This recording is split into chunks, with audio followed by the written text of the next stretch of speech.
அத்தனை துறைகளுக்கு கொடுத்த வாக்குறுதியில இன்னைக்கு வரைக்கும் நிறைவேற்ற முடியல.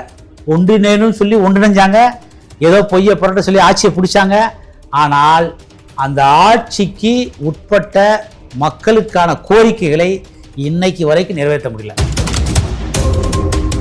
எப்பா உனக்கு ஓட்டு போட்டு உன்னை ஜெயிக்க வச்ச, கள்ள ஓட்டு போட்டு ஜெயிக்க வச்ச ஒரு அம்மாவே சொல்லுது, பதினேழு அவங்களுக்கு போய் குறைய கேளுங்கப்பா, அவங்களுக்கு சம்பளத்தை உயர்த்தி கொடுங்கப்பா, அவங்கள பணி நிரந்தரம் பண்ணுங்கப்பா. ஏப்பா இந்த மாதிரி அந்த 10,000 குடும்பத்தை வந்து வஞ்சிக்கிறீங்க? உங்களுக்கு நன்மை தானே பண்ணாங்க, உங்களுக்கு துரோகம் பண்ணலையே, போய் பண்ணு. இவ்வளோ செல்வாக்கு இருக்கிற நீங்க அப்ப கூட்டணி வைக்காமலேயே ஜெயிக்கலாமே, எதுக்கு வந்து பிஜேபியோட கூட்டணி உங்களுக்கு தேவைப்படுது? திராவிட முன்னேற்ற கழகத்துடைய முதலமைச்சருக்கு நம்மளுடைய குக்கு செய்தியின் வாயிலாக ஒரு மிகப்பெரிய சவாலை விடுறேன். அதாவதுங்க, நாளைக்கே திமுக வந்து தனியாக நிற்கட்டும், அத்தனை கூட்டணி கட்சிகளை கழட்டி விட்டு நாங்கள் இந்த 4 வருஷத்தில் 4.5 வருஷத்தில் தமிழ்நாட்டு மக்களுக்கு அள்ளி அள்ளி கொடுத்துட்டோம். எங்களுக்கு தீய சக்தியான திராவிட முன்னேற்ற கழகத்தை தமிழ்நாட்டிலிருந்து அப்புறப்படுத்த வேண்டும். விஜயும் வந்தால் நாங்கள் ஏற்றுக்கொள்வோம். அதுக்காக வந்து அதிகார பகிர்வு இருந்து அதிமுக ஒருபோதும் கிடையாது.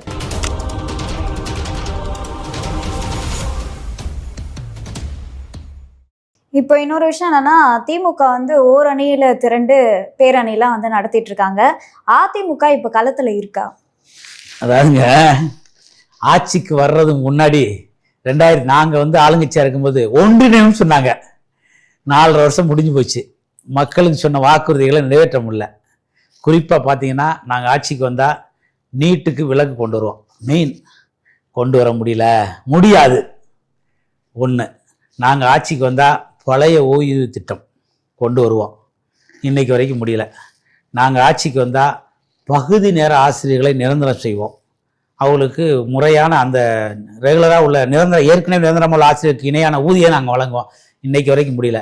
நாங்கள் ஆட்சிக்கு வந்தால் ஒட்டுமொத்த அரசு டாக்டர்களையும் நிரந்தரமாக்குவோம். அவங்களுக்கு உரிய வந்து பணி பலன்கள் எல்லாத்தையும் நாங்கள் கொடுப்போம். இன்றைக்கு வரைக்கும் முடியல. அதே மாதிரி அந்த நர்ஸு, தூய்மை பணியாளர், இப்படி சொல்லிக்கிட்டே போகலாம்.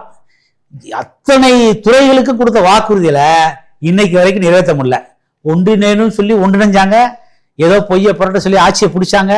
ஆனால் அந்த ஆட்சிக்கு உட்பட்ட மக்களுக்கான கோரிக்கைகளை இன்னைக்கு வரைக்கும் நிறைவேற்ற முடியல. நான் ஒரே ஒரு எக்ஸாம், அதாவதுங்க, நான் ஏன் வந்து நம்ம வந்து ஒருத்தரை தவறாக சொல்லக்கூடாது, ஆனால் இது ஒரு தவறான ஆட்சி. நான் நேரடியாக குற்றச்சாட்டு சொல்றேன். இல்ல இருங்க, இப்ப நான் வந்து மரியாதைக்குரிய பகுதி நேர ஆசிரியர்கள் கிட்டத்தட்ட 10,000 பேர் தமிழ்நாட்டில் இருக்காங்க. அத்தனை பேரும் சென்னையில் குழுமி 4வது நாள் 5வது நாளாக வந்து பசி பட்டினியோட தன்னுடைய குடும்பம் புள்ள குட்டியோட வந்து தன்னுடைய வாழ்வாதாரத்திற்காக போராட்டம் பண்றாங்க. இந்த அரசு செவிசாக்கவே இல்லை, அவங்கள என்னன்னு கேட்கவே இல்லை, அவங்களோட குறைகளை காது கொடுத்து கேட்கல. அதுல அம்மா முந்தின நாள் மீடியாவை சந்திக்கிறாங்க.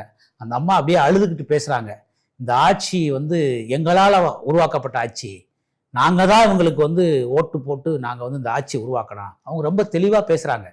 அதிமுகவுக்கும் திமுகவுக்கும் வெறும் 2 லட்சம் ஓட்டு தான் வித்தியாசம் தமிழ்நாடு ஃபுல்லாக. நாங்கள் தான் இந்த ஆட்சிக்கு ஓட்டு போட்டு ஜெயிக்க வச்சோம். எப்படி ஜெயிக்க வச்சோம்? தமிழ்நாட்டில் 68,000 பூத் இருக்குது. 68,000 பூத்துலையும் இந்த எங்களுடைய பகுதி நேர ஆசிரியர்கள் தான் வந்து நாங்கள் வந்து வேலைக்கு போனோம். நாங்கள் வந்து வயதானவர்கள், அவங்களே ஓப்பனாக ஒத்துக்கிறாங்க. மிகப்பெரிய அந்த அம்மா ஜெயிலுக்கு போகுது பாவம். இந்த ஆட்சி வந்துடும், எங்களுக்கு நன்மை கிடைச்சிடும், எங்களுக்கு பணி நிரந்தரம் வந்துடும், எங்களுக்கு சம்பளம் உயர்த்தி கொடுப்பாங்க, அப்படி சொன்ன போலி வாக்குறுதியை நம்பி 68,000 பூத்துலையும் நாங்கள் எல்லாரும் அங்கே எங்களுடைய ஆட்கள்கிட்ட சொல்லி ஒவ்வொரு பூத்துலையும் நாங்கள் வந்து எங்களால் முடிஞ்சது, பெரியவர்கள் சிறிய இந்த மாதிரி வர்றாங்கல்ல, கண்ணு தெரியாமல் வர்றாங்க, அவங்களால ஓட்டு போட முடியாது, வயசானவங்களாம் கூட்டிகிட்டு போய் நாங்கள் அவங்க எந்த சின்னத்துக்கு சொன்னாலும் உதயசூரனுக்கு போட வச்சோம், திமுகவோட கூட்டணியில் கூட கட்சிகளுக்கு போட வச்சோம். இப்படி நாங்கள் போட்ட ஓட்டுனால்தான் ஒரு பூத்துக்கு 4 ஓட்டு 5 ஓட்டு போட்டனால்தான் 3 லட்சம் ஓட்டு 4 லட்சம் ஓட்டு திமுக கூட்டணிக்கு எக்ஸ்ட்ரா கிடைச்சு. நாங்கள் 10,000 குடும்பங்களும் ஓட்டு போட்டோம். எங்களால தான் ஆட்சிக்கு வந்துச்சு. இப்படி எங்களையே இந்த அரசு போர்ஜரி பண்ணிடுச்சு. அதனால ஜென்மத்துக்கு இந்த ஆட்சி வரவே கூடாது அப்படின்னு சொல்லிட்டு பட்னி பசியோட போராடிச்சு. எவ்வளவு வேதனையா! அப்படி அப்ப இது 420 ஆட்சியா இல்லையா? சொல்லுங்க, இது 420 ஆட்சியா இல்லை? எப்படி ஒரு 10,000 குடும்பத்தை தவிக்க விட்டுட்டு இவர் எங்கே போய் ரோட் ஷோ நடத்திக்கிட்டு இருக்காரு? திருச்சிக்கு போறாரு, அங்க போறாரு, இங்க போறாரு. எப்பா உனக்கு ஓட்டு போட்டு உன்னை ஜெயிக்க வச்ச, கள்ள ஓட்டு போட்டு ஜெயிக்க வச்ச ஒரு அம்மாவே சொல்லுது, 17 அவங்களுக்கு போய் குறைய கேளுங்கப்பா, அவங்களுக்கு சம்பளத்தை உயர்த்தி கொடுங்கப்பா, அவங்கள பணி நிரந்தரம் பண்ணுங்கப்பா. ஏப்பா இந்த மாதிரி அந்த 10,000 குடும்பத்தை வந்து வஞ்சிக்கிறீங்க? உங்களுக்கு நன்மை தானே பண்ணாங்க, உங்களுக்கு துரோகம் பண்ணலையே, போய் பண்ணு. இப்போ வந்து நீங்களுமே வந்து ஸ்டார்டிங் பாஜக கூட கூட்டணியே வைக்க மாட்டோம் அப்படின்னு இனி எந்த ஒரு காலத்திலுமே இந்த ஒரு விஷயம் நடக்காதுன்னு சொல்லிட்டே இருந்தீங்க. நீங்க அந்த மாதிரி சொல்லிட்டு இப்போ அவங்க கூட கூட்டணி வச்சிருக்கீங்க. இப்போ மக்கள் உங்களுக்கு ஆதரவு தருவாங்கன்னு நினைக்கிறீங்களா? அரசியல்ல நிரந்தர நண்பர்களும் கிடையாது, நிரந்தர பகையர்களும் கிடையாது.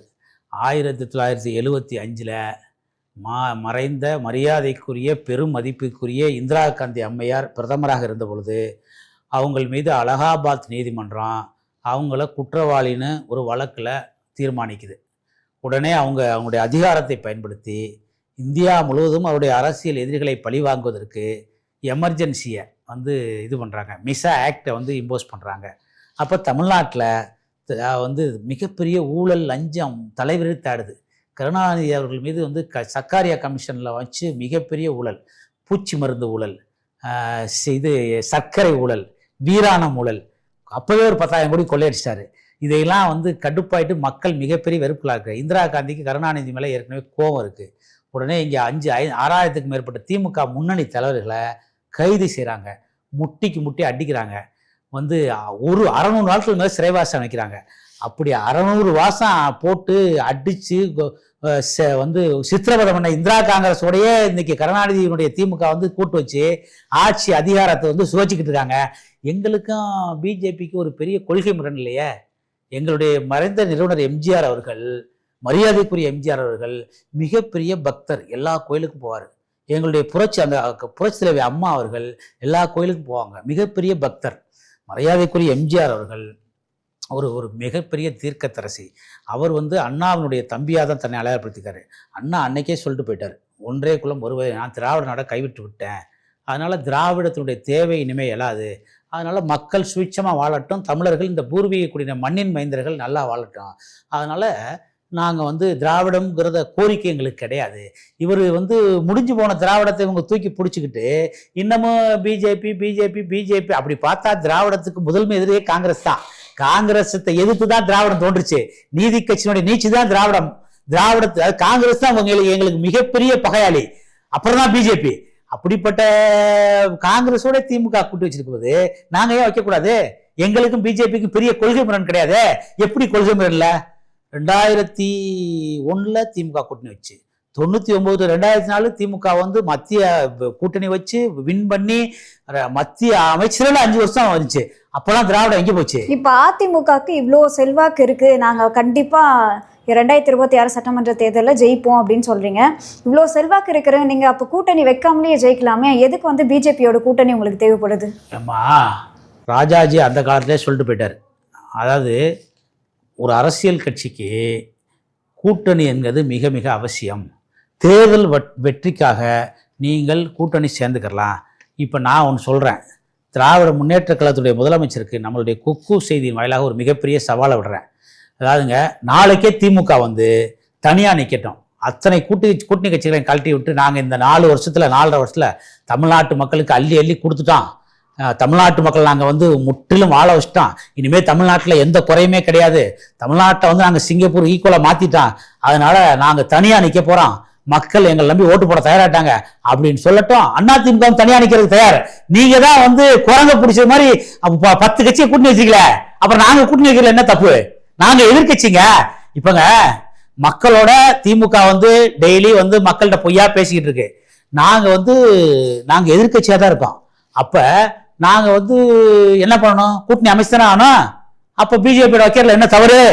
பிஜேபி ஒண்ணு நாட்டில் இருப்பாங்க. பிஜேபிங்க 18 மாநிலத்தை ஆளுதுங்க. இந்தியாவை 3வது முறை ஆண்டுகிட்டு இருக்குங்க. நீங்க திமுக செய்யற பொய்யை எவ்வளவு நாள் வந்து மக்கள் கேட்க போறாங்க? இல்ல மக்கள் வாழவே இல்லையா? மத்திய அரசு எதுவுமே சொல்லியா? இங்க எவ்வளவு பெரிய சாலைகள் வந்து மத்திய அரசு ஃபண்ட்ல நீங்க அமைச்சிருக்கீங்க. இன்னைக்கு மோடிங்கிற பேர்ல ஏகப்பட்ட தமிழ்நாடுக்குள்ள வீடு கட்டி கொடுத்துருக்கீங்களே, ஏகப்பட்ட திட்டங்கள் வந்துகிட்டு இருக்க, அதெல்லாம் இந்த மத்திய அரசு சொல்லுதா? அப்ப 2 கட்சிகளுமே வந்து கூட்டணி வச்சுதான் ஜெயிச்சிட்டு இருக்காங்களா? தேர்தல் வெற்றிக்கு கூட்டணி ரொம்ப ரொம்ப முக்கியம். திமுக தனியாண்டா அதிமுக தனியா நிற்கிற தயார். ஓகே, இன்னொரு விஷயம் என்ன அப்படின்னா, இப்போ விஜய் அவர்கள் தமிழக வெற்றி கழகம் தொடங்கியிருக்காரு இல்லையா, இவர் வந்து ஆரம்ப காலத்திலிருந்தே வந்து திமுகவை விமர்சனம் பண்ணிட்டு இருக்காரு. ஆனால் பிஜேபியும் அதிமுகவும் வந்து விமர்சனமே வந்து பண்ணலை. ஒருவேளை பிற்காலத்துல வந்து விஜய் அவர்கள் அதிமுகவோட கூட்டணி வைக்கிறதுக்கான வாய்ப்புகள் இருக்கா? இல்லை, அனைத்து இந்திய அண்ணா திராவிட முன்னேற்ற கழகத்தினுடைய எங்களுடைய பொதுச் செயலாளர் மரியாதைக்குரிய எடப்பாடி அவர்கள் மிக தெளிவாக சொல்லிட்டாரு. எங்களுக்கு தீய சக்தியான திராவிட முன்னேற்ற கழகத்தை தமிழ்நாட்டிலேருந்து அப்புறப்படுத்த வேண்டும், இந்த ஆட்சியை அகற்ற வேண்டும். அதனால் எங்களோட ஒத்த கருத்துடைய கட்சிகள் யார் வந்தாலும் நாங்கள் கூட்டணி சேர தயாராக இருக்கிறோம். அதனால் விஜய் அவர்களும் வந்து எங்களோட ஒத்து போகிற கொள்கை தான் இருக்கும். அவரும் கொள்கை தலைவரை பெரியாரை ஏற்றிருக்காரு, அம்பேத்கரை ஏற்றிருக்காரு, மரியாதைக்குரிய வேலுநாச்சியை ஏற்றிருக்காரு, அஞ்சலை அம்மாளை சமூக நீதிக்காக சுதந்திர போராட்டத்தை அஞ்சலை அம்மாளை ஏற்றிருக்காரு. இப்படி எங்களோடு கொள்கையோடு ஒத்து போகிற தலைவர்களை தான் அவரும் ஏற்றிருக்காரு. அதனால வந்து அதிமுக கூட்டணியில் விஜய் வர்றதுன்னு ஆச்சரியம் இல்லை. வந்தால் நாங்கள் ஏற்றுக்கிற தயாராக இருக்கோம். அவருக்கும் எங்களால் ஒரு மிகப்பெரிய பெனிஃபிட் இருக்குது. அதனால வந்து விஜய்ங்கிறது எனக்கு 2011 எப்படி விஜயகாந்த் வந்து எங்களோட கூட்டணி சேர்ந்து தமிழ்நாட்டோட எதிர்க்கட்சி தலைவர் ஆனாரோ அதே மாதிரி விஜய்க்கு அந்த வாய்ப்பு கூட வரலாம். அதனால விஜய் வந்து அதிமுக நம்பி வந்தால் அவருக்கு மிகப்பெரிய அரசியல், பிரகாசமான அரசியல் வாழ்க்கை இருக்கிறது. ஆனா இன்னொரு விஷயம், தமிழக வெற்றி கழகத்தை பொறுத்த வரைக்கும் நாங்க கூட்டணி வச்சா நாங்க வந்து எங்களுக்கு 2.5 ஆண்டுகள் வந்து நாங்க ஆட்சி செய்வோம், 2.5 ஆண்டுகள் வந்து எங்களோட கூட்டணி ஆட்சி செய்வோம் அப்படின்ற ஒரு விஷயத்தை தான் அவங்க யூகமான இதுமா அப்படிலாமா இன்னமும் இல்லைம்மா. அந்த இதெல்லாம் யூகமான கேள்விக்கெல்லாம் எங்களால் பதில் சொல்ல முடியாது. அதிமுக ஒரு பெரிய பேர் இயக்கம். தமிழ்நாட்டில் இருக்கிற 68,000 பூத்துலேயும் நாங்கள் பூத் ஏஜென்ட் போடுவோம். நாங்கள் கிளைகள் வச்சுருக்கோம். நாங்கள் ஏற்கனவே 7 வருஷம் நாங்கள் 7 முறை ஆட்சியில் இருந்திருக்கோம். எண்ணற்ற திட்டங்களை தமிழ்நாட்டு மக்களுக்கு வாரி வழங்கியிருக்கோம். அதனால் தமிழ்நாட்டு மக்கள் எங்கள் மீது ஒரு மிகப்பெரிய அன்பையும் பாசத்தையும் எங்கள் மீது பொழிகிறதுக்கு தயாராட்டாங்க. கூட்டணிங்கிறது முக்கியம். அதுக்காக வந்து 2.5 ஆட்சிலாம் அதெல்லாம் வந்து அவரை ப்ரூவ் பண்ணணும். எலெக்ஷன் ஃபஸ்ட்டு அவர் வந்து கட்டமைப்பை உருவாக்கணும், எலெக்ஷனில் தனியாக நிற்கணும், தனியாக நின்று அவர் ஒரு பெரிய ஓட்டு வங்கியை உருவாக்கணும். அப்போ தான் நீங்கள் சொல்கிற விஷயத்தெல்லாம் நம்ம டிஸ்கஸ் பண்ண முடியும். எதையுமே ப்ரூவ் பண்ணாமல் அதனால் அவர் வந்து கேட்டாரான்னு தெரில. இந்த மாதிரி பத்திரிகை செய்தி வச்சு நீங்கள் யூகமாக கேட்குறீங்க. இதெல்லாம் கரெக்டான பதில் கிடையாது. அதிமுகவை நம்பி வந்தால் அவருக்கு பிரகாசமான எதிர்காலம் இருக்கு. இதுல வந்து அதிமுகவுக்கும் தாவேக்காவுக்கும் வந்து பேச்சுவார்த்தை நடைபெற்றதாகவும் அதுல வந்து அவங்க வந்து 110 சீட்டு கேட்டதா வந்து சொல்லப்படுது. அது மட்டும் இல்லாம நாங்க திமுக கூட தான் பிஜேபியோட சேர போறோம்னு சொல்லி ஏற்கனவே தகவல் வந்துச்சு. திமுக விட்டு காங்கிரஸ் வெளியே போகணும்னு தகவல் நேற்று இன்னைக்கு கூட போட்டிருக்கான். தாவேக்கோட ரகசியமா பேசிக்கிட்டு இருக்கு அப்படின்னு சொல்லிட்டு. பத்திரிகை செய்திலாம் யூகமான செய்திமா, அதை நம்ம டிஸ்கஸ் பண்ண முடியாது. பொது மக்கள் பார்த்துக்கிட்டு இருக்காங்க. அதனால வந்து இப்ப இன்னைக்கு தினமலர் எழுதிட்டான். அதாவது காங்கிரஸ் தாவேக்காவும் பேசிட்டு இருந்துச்சு, இன்னும் 1 வருஷம் எலெக்ஷன் இருக்கு. அதனால பல இந்த மாதிரி செய்திகள் வரத்தான் செய்யும். நாங்க வந்து தெளிவா இருக்கோம். நாங்க ஒரு கூட்டணி அமைச்சிட்டோம். எங்க கூட்டணியில எங்கள் கொள்கையோட ஒத்து வருகிற யாரா இருந்தாலும் நாங்க இணைச்சுக்கிறது தயாரா இருக்கோம். அதனால விஜயும் வந்தால் நாங்க ஏற்றுக்கொள்வோம். அதுக்காக வந்து அதிகார பகிர்வு வந்து அதிமுக ஒருபோதும் கிடையாது. அவங்களுக்கு வந்து நாங்க சீட்டு கொடுப்போம், அரவணைச்சுக்கிடுவோம். நாங்க எப்பவுமே தனித்து தான் ஆட்சி அமைப்போம். அதுல நாங்க தெளிவா இருக்கோம். ஓகே, இப்போ வந்து திமுக வந்து கல்லூரிகள்லாம் கட்டுறதுக்கான வேலையெல்லாம் இறங்கியிருக்காங்க. அவங்க இந்து அறநிலைத்துறையிலிருந்து நிதி எடுத்து வந்து கட்டிட்டு இருக்காங்க. இதை எப்படி பார்க்குறீங்க? கோயிலுக்கு வர்ற மக்கள் ரொம்ப மனமுருகி பிரார்த்தனை பண்ணி வந்து எனக்கு ஏதாவது நல்லது நடக்கணும், தயவுசெய்து நான் வந்து என்னை காப்பாற்று முருகா, ஐயப்பா, மணிகண்டா, பெருமாளே அப்படின்னு சொல்லி தான் அந்த நிதியை போடுறாங்க. அந்த கோயிலை நினச்சி அந்த கோயிலுக்கான டெவலப்மெண்ட் தான் போடுறாங்க. அதாவதுங்க, இப்போ ஏன் அந்த நிதியை எடுத்து கல்லூரிக்கு பயன்படுத்துறீங்க, கல்லூரியை ஏன் கெட்டுறீங்கன்னு நாங்கள் அதிமுக பொதுச்செயலாளர் கேட்கல. நீங்கள் ஒன்று புரிஞ்சுக்கிறோம். ஒவ்வொரு பட்ஜெட்டுக்கும் தமிழ்நாட்டினுடைய நிதிநிலை பட்ஜெட் போடும்போது கிட்டத்தட்ட உயர்கல்வித்துறைக்கு 45,000 50,000 கோடி அலாட் பண்ணுறாங்க. அப்போ இந்த 50,000 கோடி அலாட் பண்ணிவிட்டு அந்த ஃபண்டு எங்கே போகுது, அந்த ஃபண்டை நீங்கள் எதுக்கு செலவு பண்ணுறீங்க, அதற்கான வெள்ளை அறிக்கை நீங்கள் கொடுங்க. நீங்கள் ஏன் கோயிலுக்கு வர்ற ஃபண்டை எடுத்து நீங்கள் காலேஜ் கட்டுறீங்க, தவறா ஏன் பண்ணுறீங்க? கல்விக்காக தான் இருங்கம்மா, நாங்கள் கேட்கறதுக்கு நீங்கள் பதில் சொல்லுங்க. 45,000 கோடியை நீங்கள் உயர்கல்வித்துறைக்கு ஒதுக்குறீங்களே, அந்த பணம் எங்கே போச்சு? அந்த பணத்தினால நாங்கள் 11 கல்லூரி அமைச்சா, அந்த பணத்தினால 27 பொறியியல் கல்லூரி அமைச்சா, அந்த கல்லூரியில தானே வந்து நாங்க வந்து 20 பாலிடெக்னிக் அமைச்சா, அந்த கல்லூரி அந்த பணத்துல நாங்க 7 சட்டக்கல்லூரி அமைச்சா.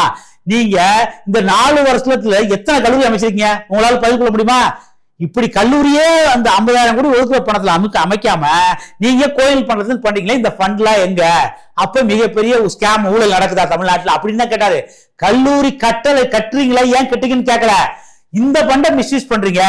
இது பக்தர்கள் மனமுருகி தன்னுடைய வேண்டுதலுக்கு உண்டியல்ல போனக்கூடிய காணிக்கை. அதை கோயில் டெவலப்மெண்ட்டுக்கு பண்ணுங்க. நீங்க கல்லூரிங்கிற பேர்ல நீங்க தவறா கொண்டு இன்வெஸ்ட் பண்ணாதீங்க அப்படின்னு தான் கேட்கிறோம். தமிழ்நாட்டுல எத்தனையோ கோவிலை விட கல்லூரி ரொம்ப முக்கியம் இல்லையா? அதுதாமா வெள்ளை இருக்கு கேட்கிறோம். தம் முதலமைச்சர் அதுக்கு பதில் சொல்ல மாட்டேங்கிறாரு. இவர் வந்து வாக்கு வங்கி அரசுக்காக சும்மா சொல்றாரு, மத்திய அரசு காசு கொடுக்கல. அப்ப இருங்க, உனக்கு ஆட்சி நடத்த லட்சணம் இல்ல, உனக்கு திறமை இல்ல, திராணி இல்ல, பதவி விட்டு ஓடிவே, நாங்க பாத்துக்கிறோம். எத்தனை நாளைக்கு நீ மத்திய அரசு குறை சொல்லிக்கிட்டே நீ வந்து இந்த ஆட்சி நடத்த முடியும்? எத்தனை நாளைக்கு சொல்ல முடியும்? சரி, மத்திய அரசு பணமே தரல, அப்ப எதுக்கு நீங்களும் உங்க மயனும் போய் அமித்ஷா பாக்குறீங்க, அமித்ஷா பையனை பாக்குறீங்க? சரி, மத்திய அரசு பணம் தரல, இருங்க, நீங்க வந்து அங்க போய் பாக்குறீங்க உங்களுடைய ஊழல் வழக்குல தப்பிக்கிறதுக்கு. மரியாதைக்குரிய இந்திய பாரதத்தினுடைய பிரதமர் மரியாதைக்குரிய நரேந்திர மோடி ராமேஸ்வரத்துக்கு வர்றாரு. எதுக்கு வர்றாரு? ரயில் சேவையை, ரயில் பாலத்தை, பாம்பன்ல பாலத்தை, ரயில் பாலத்தை திறந்து வைக்க வர்றாரு.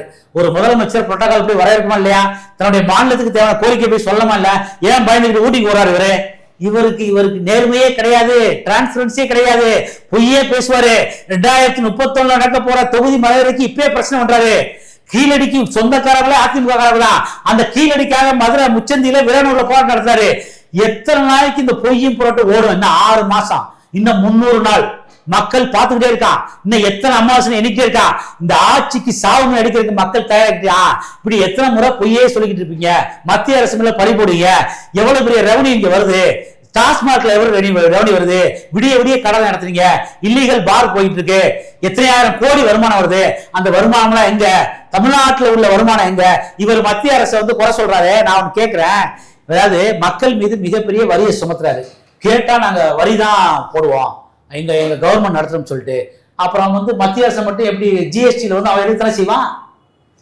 மத்திய அரசுமே வந்து மக்களோட நலனை பார்க்காம எல்லாத்துலயும் ரொம்ப அதிகமாவே அந்த ஒரு காரை வாங்கினாலும் வரி போடுறாங்க, அதை விற்கணும்னாலும் வந்து வரி போடுறாங்க. எல்லாமே வந்து மக்களை ரொம்பவே இது எப்படி சொல்றது, இப்ப அவங்களுக்கு தானே பிரச்சனை, மக்களுக்கு தானே பிரச்சனை. இது மாநில அரசுக்கு திறமை இல்லைன்னா, ஒரு ஆட்சி அதிகாரத்தை நடத்துறதுக்கு மாநில அரசுக்கு திறமை இல்லைன்னா நீ ஆட்சி விட்டு போயிரு. அதான் சொல்றான். நீ எத்தனை நாளைக்கு இந்த மத்திய அரசு மேலேயே குறை சொல்லிட்டு இருப்பீங்க? இப்ப பக்கத்தில் இருக்கிற கேரளா, அவரும் பிஜேபி அரசுக்கு எதிர் சித்தாந்தம் உடையவர் தான். அவர் அங்கே ஆட்சி நிர்வாகம் நடத்தார்ல. பக்கத்தில் இருக்கிற கர்நாடகா, அவர்களும் பிஜேபி சித்தாந்தத்துக்கு எதிரானவர் தான், அங்கே ஆட்சியை நடத்துறாங்கல்ல. இப்படி ஒவ்வொரு ஸ்டேட்லையும் இந்த தெலுங்கானால இப்போ காங்கிரஸ் ஆட்சி, பிஜேபிக்கு எதிரான சித்தாந்தம், அவங்க ஆட்சி, அவங்களாம் வந்து தொடர்ந்து குறை சொல்லிட்டு இருக்காங்க. அந்த தெலுங்கானா முதல்வர் மரியாதைக்குரிய ரேவந்த் ரெட்டி காங்கிரஸ் முதலமைச்சர் தான். அழகா போயிட்டு மத்திய அரசினுடைய அமைச்சர்களை பார்த்து, பிரதமரை பார்த்து, ஜனாதிபதியை பார்த்து தேவையான திட்டங்களை, நிதிகளை பெற்றுட்டு வந்து அந்த ஆட்சிக்கு இவங்க தான். இவங்கள்ட்ட முதல்ல கிளீன் ஹேண்ட் வேணும். மத்திய அரசு தான் எப்ப பார்த்தாலும் ஹிந்தி வந்து நீங்க அக்செப்ட் பண்ணிட்டாதான் நாங்க வந்து நிதி ஒதுக்குவோம் அப்படின்ற மாதிரி ஒரு விஷயத்த வந்து சொல்றாங்க. அப்படி இருக்கும்போது இப்போ மற்ற மாநிலங்கள் வந்து ஹிந்தி அக்செப்ட் பண்றாங்க, தமிழகம் வந்து அதை அக்செப்ட் பண்ணல. சோ அதை ஒரு காரணம் காட்டியே அதுலயும் போய் தான் பாத்தீங்கன்னா, முதலமைச்சர் மரியாதைக்குரிய முதலமைச்சர் இப்போ முதலமைச்சருடைய பொண்ணு செந்தாமரை அவர்கள் இது அண்ணா நகர் மேத்தா நகர்ல ஒரு ஸ்கூல் நடத்துறாங்க. அந்த ஸ்கூல்ல ஹிந்தி படிக்கணும்னா தான் ஸ்கூல்ல சேர முடியும். மரியாதைக்குரிய மறந்த கருணாநிதி மிக பெருமையா புலங்கதாடன்னு சொன்னாரு, என்னுடைய பேரன் தயாநிதி மாறனுக்கு ஹிந்தி சரளமா பேசுவாரு, அதனாலதான் நான் வந்து மத்திய சென்னையில எம்பி சீட் கொடுத்தேன், அதனாலதான் அவர் மத்திய ஆக்குறேன். மரியாதைக்குரிய திமுக பொதுச் செயலாளர் வந்து துரைமுருகன், என் மயனுக்கு வந்து ஹிந்தி தெரியும், அதனாலதான் என் மயனை வந்து நான் டெல்லிக்கு அனுப்புறேன். இருங்க, அது மட்டும் இல்ல, வேலூர்ல காட்பாடி பகுதியில இந்தியில நோட்டீஸ் அடிச்சே ஓட்டு கேட்டாங்க. ஏங்க நீ உங்களுக்கும் என்னங்க உங்களுக்கு தகுதி இருக்கு இதெல்லாம் சொல்றதுக்கு? பொய்யா பேசிக்கிட்டு தமிழ்நாட்டுல இந்த தமிழர்களை அடவு வச்சுக்கிட்டு எங்களை கொண்டு காட்டி கொடுத்துக்கிட்டு எங்களுக்கு எதுவுமே பண்ணாம ஊழல் வழக்குல இருந்து தப்பிக்கிறதுக்கு ஏதாவது பொய் சொல்லிக்கிட்டு ஏதாவது விஷயம் சொல்றது. எத்தனை நாள் இந்த விஷயம் சொல்லிட்டே இருப்பீங்க? அவன் வந்து என்ன தப்புன்னு கேட்கிறேன். எங்க அதிமுக நிலைப்பாடு வந்து இருமொழி கொள்கை தான். அதாவது நம்மளுடைய தாய்மொழி தமிழ், அதுக்கடுத்து நம்மளுக்கு ஆங்கிலம், இந்த 2 மொழி தான் நாங்களும் இருமொழி கொள்கை நிலைப்பாடுறோம். ஆனால் நீங்கள் விருப்பப்பட்டு நீங்க எத்தனை மொழி தான் கத்துக்கலாம். நீங்க இதே பொய்ய சொல்லிக்கிட்டு தான் அப்ப நீ ஸ்கூலே நடத்தக்கூடாது, நீ காலேஜே நடத்தக்கூடாது. ஹிந்தியில பாஸ் ஆனாதான் இப்போ 9ஆம் வகுப்பு படிக்கிறாங்கன்னா அந்த 9ஆம் வகுப்புல ஹிந்தி பாஸ் ஆனாதான் 10ஆம் வகுப்பே போக முடியும் அப்படின்றது எப்படி? அது சிபிஎஸ்சியில் உள்ள ஸ்கூல்மா. ஏதாவது நீங்க சமதளா கொஸ்டின் கேட்காதீங்க. ஸ்டேட் போர்டில் அந்த மாதிரிலாம் கிடையாது. ஹிந்திங்கிறது கட்டாயமே கிடையாது. அப்ப நீங்க இந்திக்கு வந்து ஆதரவு என்சிஆர்டி தெரிவிக்கிறீங்களா? இல்லைங்க, என்சிஆர்டி சிபிஎஸ்சி படிக்கணும்னா அவங்க 8th வரைக்கும் ஹிந்தியும் ஒரு சப்ஜெக்ட். நாட் ஓன்லி ஹிந்தி, ஏதாவது ஒரு விருப்பப்படம், ஹிந்தி எடுத்துக்கலாம், சாங்கிலீஷ் எடுத்துக்கலாம், பிரெஞ்சு எடுத்துக்கலாம், ஏதோ ஒன்று ஜாப்பனீஸ், ஏதோ ஒன்று இன்னொரு லாங்குவேஜ். அது அவங்களுடைய சுய திறமையை பரிசோதனைக்கு ஒவ்வொருடைய இண்டிவிஜுவல் ஸ்கில்ல வளர்த்துக்கிறது என்சிஆர்டி. நீங்க இந்த ஹிந்தி இல்லம்மா, இந்த ஹிந்தின்னு திமுக எவ்வளவு நாளைக்கு இந்த பொய்யை சொல்ல முடியும்? ஹிந்தி இப்போ நாம தெளிவாக தமிழ்நாட்டில் 2 கட்சி தான். ஒன்று திமுக, அவங்களும் இருமொழி கொள்கை தான். அதிமுக, அவங்களும் இருமொழி கொள்கை. இந்த 2 கட்சியுமே தெளிவா இருக்கு. அப்புறம் எப்படி ஹிந்தி உள்ள வரா? பொய்யா சொல்றாரு.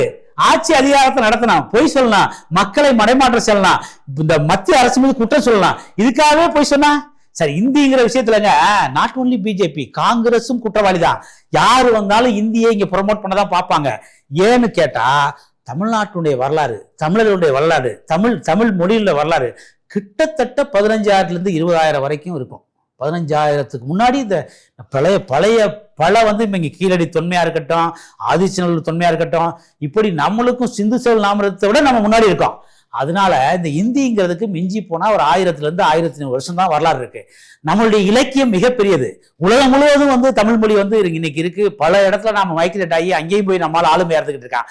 அதனால தமிழ் மொழி மீது அது காங்கிரஸா இருக்கட்டும், கம்யூனிஸ்டா இருக்கட்டும், பிஜேபியா இருக்கட்டும், தேசியம் பேசுகின்ற அத்தனை கட்சிகளுக்கு தமிழ் மொழி ஒரு வெறுப்பு இருக்கும். ஏன்னு கேட்டா இந்த மொழி ஒரு பாரம்பரியம் மிக்கது, இந்த மொழி ஒரு பண்பாடு மிக்கது, இந்த மொழி வந்து ஒரு தென்மை மிக்கது, இது ஆன்மீகம் கலந்தது. இந்த மொழி மீது ஒரு வெறுப்பு அரசியலை அது பிஜேபியா இருந்தாலும் திமுக இது காங்கிரஸா இருந்தா இதை தொடர்ந்து செஞ்சுக்கிட்டே இருக்கு. 1975, 1965, 1938 மிகப்பெரிய மொழிப்போர் வந்துச்சு. எப்படி? அப்ப யார் ஆண்டது? காங்கிரஸ் தான் இருந்துச்சு. அப்ப காங்கிரஸ் நம்மள அடக்கலையா? அந்த காங்கிரஸ் திமுக கூட்டணி இருக்கு. அதனால இது காமன் பிரச்சனை.